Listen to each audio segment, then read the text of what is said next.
Olá, Emanuel, bom dia. Dante, vamos falar do presidente da República que cumpre agenda essa semana no Emirados Árabes para tentar vender por lá, para vender o turismo daqui. Ele falou sobre a Amazônia, né, Dante? Qual foi a declaração do presidente?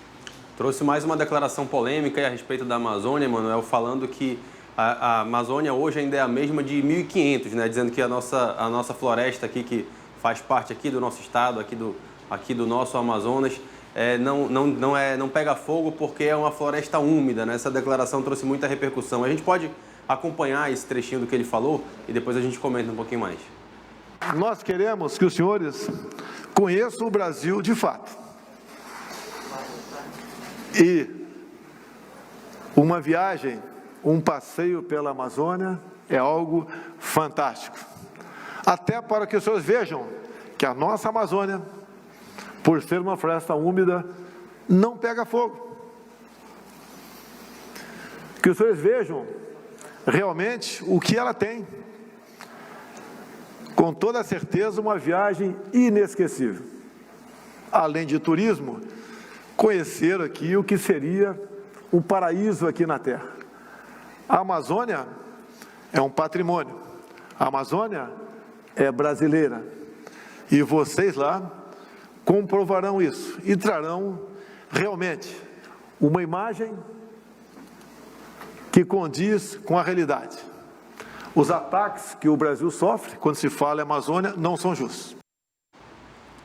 Tá aí, né? Essa é a declaração do presidente lá em Dubai, né? Agora, uma coisa é certa, né? Se a Amazônia de fato estivesse intacta, essa frase teria sentido, né? Porque a gente teria a proteção natural ali da floresta. Agora, a gente tem os nossos focos de desmatamento, a gente sabe, a gente aqui do Amazonas principalmente conhece bem as principais regiões onde há esses desmatamentos, e quando você tira essa proteção natural, você cria esses focos de desmatamento no meio da floresta, você, claro, você facilita para que a própria ação do sol, em muitos casos, né, acabe trazendo esse período de queimadas que a gente sabe, conhece aqui e precisa, inclusive, se proteger bastante nesse momento. Tem até queimada urbana e isso acontece também, né, lá, floresta adentro, por conta justamente desses buracos que acabam sendo abertos pela ação humana, né? É importante isso ficar claro.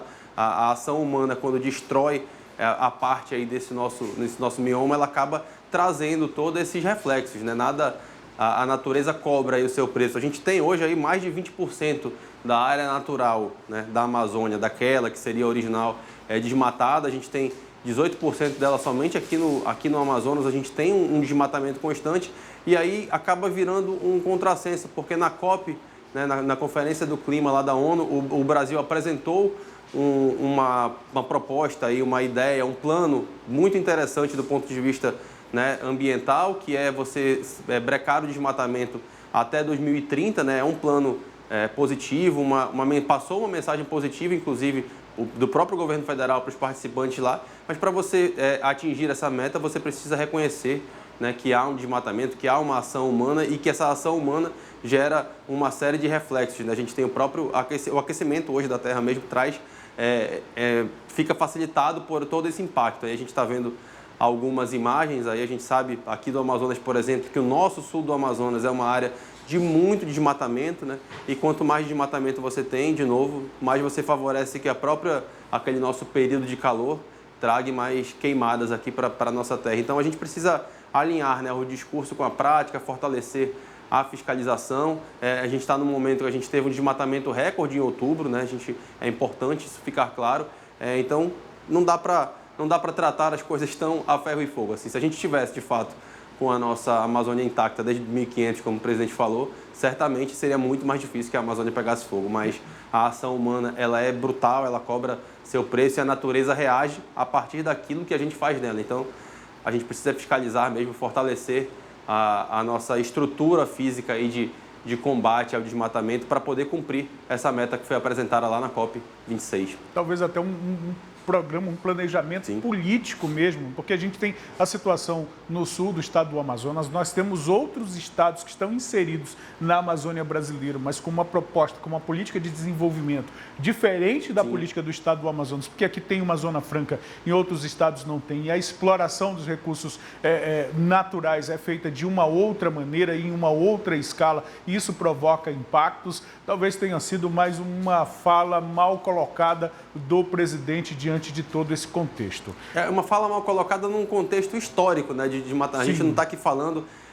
que é só ele que está falando desse jeito da Amazônia. Infelizmente, quando a gente fala de Amazônia, a gente tem um histórico de governos brasileiros que não atentaram da maneira como deveria para o nosso meio ambiente, né? E aí a Amazônia Legal como um todo, não falando só aqui do Amazonas, é histórico, infelizmente, isso. Agora, a gente precisa olhar para frente, né? Tem algo que ele fala, Dante, que eu acho que eu concordo com ele, é quando ele convida eu também. Os árabes a conhecer a nossa região, que com certeza vão sentir um impacto. Ainda tem muita coisa bonita para ser vista aqui e, inclusive, explorado, principalmente pelo turismo, que poderia ser uma potência econômica na nossa região. Certamente, e principalmente para esses estrangeiros, né? Porque a gente sabe que aqui para o amazonense, às vezes, acaba sendo caro você fazer turismo na nossa região. Se você quiser ir daqui de Manaus, alguém quiser conhecer São Gabriel da Cachoeira, vai acabar pagando mais caro do que paga numa viagem para o Rio, para o Nordeste, né? Então, mas para quem ali recebe em dólar, está numa situação um pouco mais confortável, vir para cá é maravilhoso, né? A gente tem aí diversos locais aqui no nosso Amazonas que são lindos, são incríveis, e também em outros estados aí da Amazônia Legal, o próprio Pará também tem muita coisa linda para ser explorada. Esse convite aí, ele é muito propício para esse momento, né? A gente torce porque a gente precisa de fato, né, que o turismo seja essa mola propulsora aqui da nossa economia e que inclusive seja encarado como uma alternativa econômica de fato, né, aqui para o nosso Amazonas, que ainda depende muito da Zona Franca de Manaus. Exatamente. Durante todo o vídeo, vem ver mais o nosso canal. Não esqueça de se inscrever e ativar as notificações.